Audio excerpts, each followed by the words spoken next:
গিরিশ পার্কের দিকে নজর রাখতে হবে।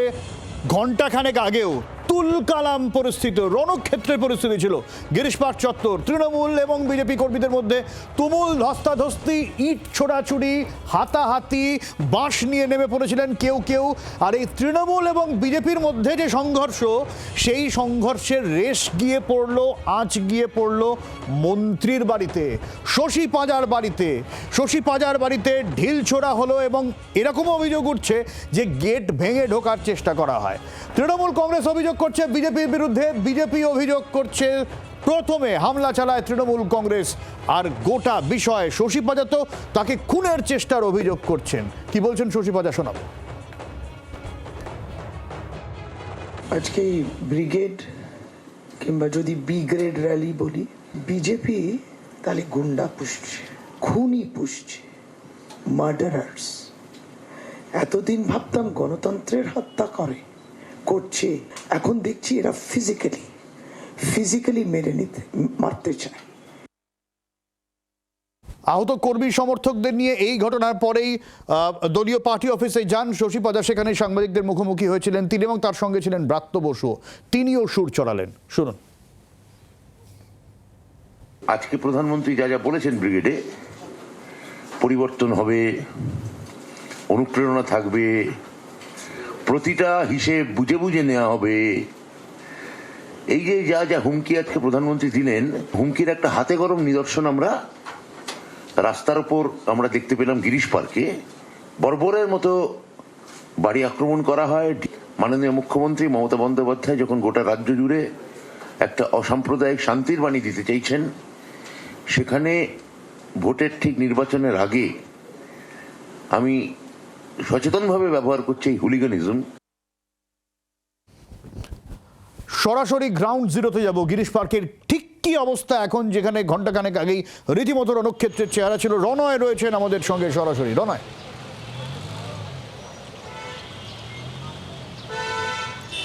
দেখো, এই মুহূর্তে কিন্তু গিরিশ পার্ক এলাকা, বিশেষ করে মন্ত্রীর বাড়ির যে সমস্ত এলাকা রয়েছে, থমথমে বলা যায়। তোমাকে ছবিটা প্রথমে দেখাবো। মন্ত্রীর বাড়ির চারপাশ একেবারে ব্যারিকেড দিয়ে ঘিরে ফেলা হয়েছে এবং শুধু তাই নয়, এই ঘটনায় যে কজন আহত হয়েছে, অর্থাৎ একের পর এক কিন্তু আহতের সংখ্যা। আমি একটা ছবি তোমাকে দেখাবো। এই মুহূর্তে দেখা যাচ্ছে অটোতে করে নিয়ে যাওয়া হচ্ছে, রীতিমতো হাত ভেঙে গেছে দেখা যাচ্ছে। কিভাবে এই ঘটনা ঘটলো? আপনি তো তখন কোথায় ছিলেন? আমি তখন আমার 19 নম্বর ওয়ার্ডের কাউন্সিলর ম্যাডাম শিখা সাহাকে নিয়ে এসে দেখছি যে অনবরত ইট বৃষ্টি হচ্ছে।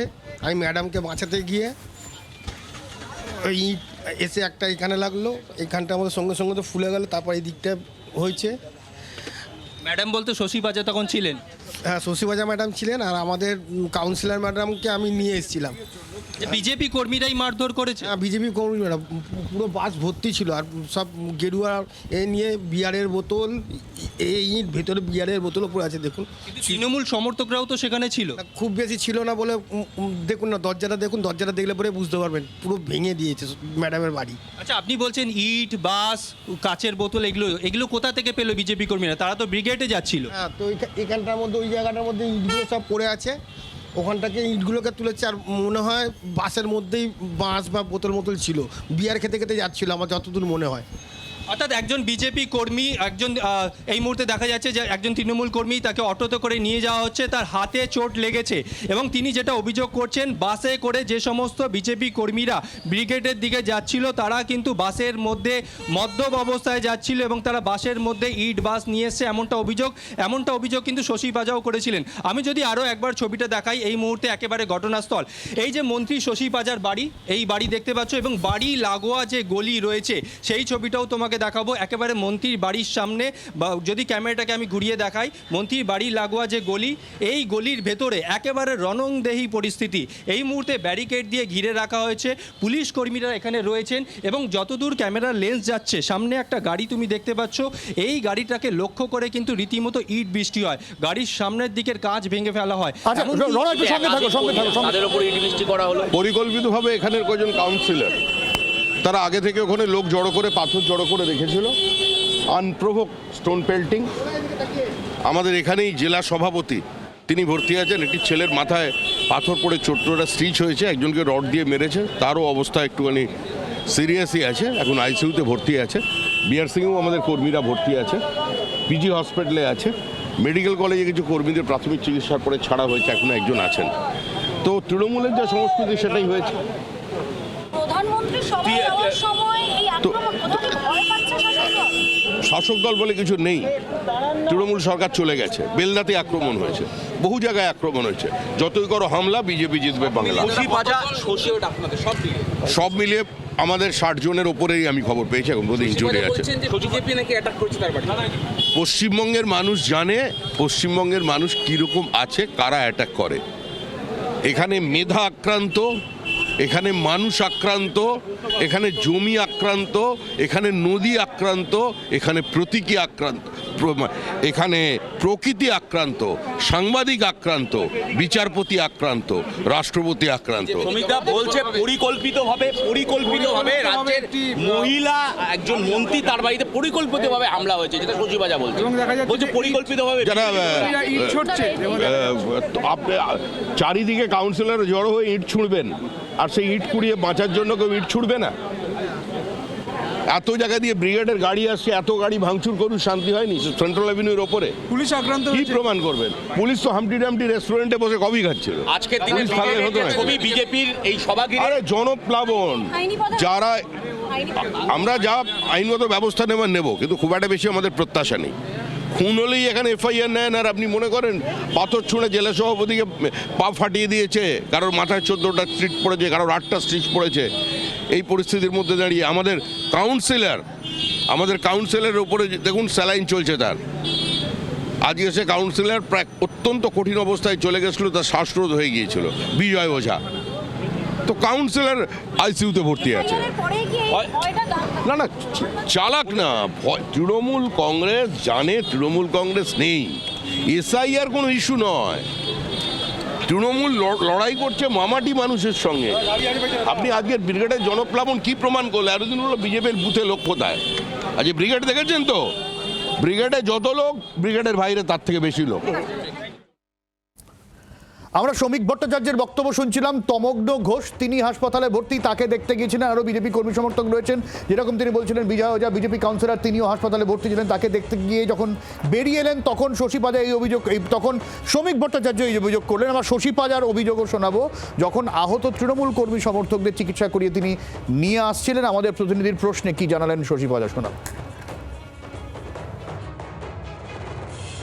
আমি 6 জনকে আনতে পেরেছি, 50-এরও বেশি রয়েছে, ইনজার্ড রয়েছে কাছে নার্সিংহোমে আর হাসপাতালে। পুরোটা পরিকল্পিত।